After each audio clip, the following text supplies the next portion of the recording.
আসসালামু আলাইকুম। আজ শুক্রবার, সবাইকে জুম্মা মোবারক। কাল প্রায় সারাদিনই বৃষ্টিতে ভিজেছি। এ কারণে আমি একটু অসুস্থ, সর্দি, জ্বর, মাথা ব্যথা। যাই হোক, একটি সুন্দর দৃশ্য দেখাই। আসলে আমার জুম ক্যামেরাটা তত ভালো না, তো যাই হোক তবু চেষ্টা করতেছি। আমি যখনই বেলকনিতে যাই তখনই দূরে একটা শিমুল গাছ আছে, সেই শিমুল গাছে কোনো না কোনো পাখি থাকবেই। আমার এই দৃশ্যগুলা, প্রাকৃতিক সৌন্দর্যগুলা খুবই টানে, কাছে টানে, ভালো লাগে। আর এখানে একটা সজনে গাছ আছে, এটা একটু কাছে, ক্যামেরা ভালো না দেখে দেখা যাচ্ছে না, কিন্তু পাখিটা দেখতে অনেক একটু মানে বেশ ভালোই লাগতেছে।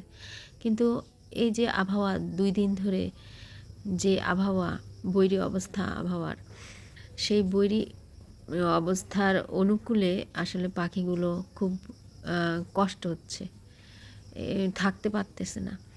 পাখিগুলো ভিজে গেছে। আবার এই সময় কি হয়, অনেক পাখির বাসাও ভেঙে যায়, গাছের ডাল টাল ভেঙে যায়, ওদের অনেক কষ্ট হয় থাকতে। যাই হোক, যেটা বলতেছিলাম, তো এই যে সজনে গাছটা দেখতে পাচ্ছেন, আমি যখনই বেলকনিতে যাই একটা না একটা পাখি থাকবেই। তো এইসব প্রাকৃতিক সৌন্দর্যগুলো আমার খুব ভালো লাগে। দেখেন, এটা ভিজে গেছে, দেখেন ও অনেক ভিজে গেছে, আর দেখা যাচ্ছে কি না জানি না, কিন্তু আসলে অনেক ভিজে গেছে। দেখেন, আমার মনে হচ্ছে কি ওকে যদি পেতাম তাহলে ওকে নিয়ে এসে সুন্দর করে যত্ন করতাম, আদর করতাম, এরপরে তাপ দিয়ে শুকিয়ে তারপরে ছেড়ে দিতাম। কিন্তু ওকে ডাকলেও আসবে না, আসবে না, শুনতে পাবে না।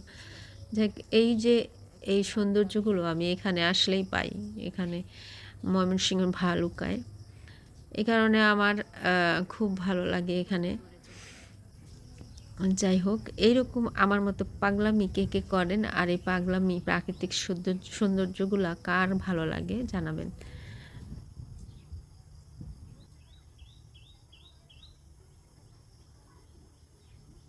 বাংলাদেশ পাখির দেশ, নদীর দেশ, গাছের দেশ, 6 ঋতুর দেশ। এদেশে নানান রকম পাখি আছে। দেশি পাখি, আমরা সব পাখির নাম জানি না, এই পাখিটারও নাম জানি না আমি। তো মাঝে মাঝে এখানে শালিক এসে বসে, চড়ুই এসে বসে, মাঝে মাঝে টুনটুনি পাখি আসে, দোয়েল পাখি আসে, আরও অনেক পাখি আসে, শ্যামা পাখি আসে, কোকিলও বসে এখানে ডাকে, ভালোই লাগে। আবার কোনো কোনো বার দেখি মাছরাঙা এখানে এসে বসে, ফিঙে পাখিও বসে। এই এলাকায় আমি এই এলাকায় অনেক পাখি দেখেছি ঘুঘু পাখি, মুনিয়া পাখিও আসে। একবার তো একটা মুনিয়া পাখিকে প্রায় ধরেই ফেলেছিলাম, কিন্তু পারিনি ধরতে, খুব খারাপ লাগতেছিল তখন যে ধরতে পারলাম না। যাই হোক, পাখিটা অনেক ছোট, মুনিয়া পাখি অনেক ছোট, কিন্তু দেখতে খুব কিউট।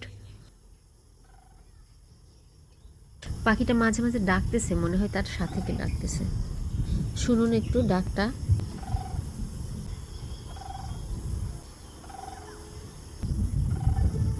ওকে ক্যামেরা বন্দি করতে করতে কখন যেন আবার 2টি বুলবুলি পাখি এসেছে, যে নিচে দেখতে পাচ্ছেন, ওরা হলো কপত কপতি, ওরা দুজনে এসেছে। আসলে ওরা ভিজে গেছে, সবাই ভিজে গেছে, ওরা পাখাগুলা ঝাড়তেছে। ফুল, পাখি, এগুলো হচ্ছে আল্লাহর অপরূপ সৌন্দর্যর সৃষ্টি।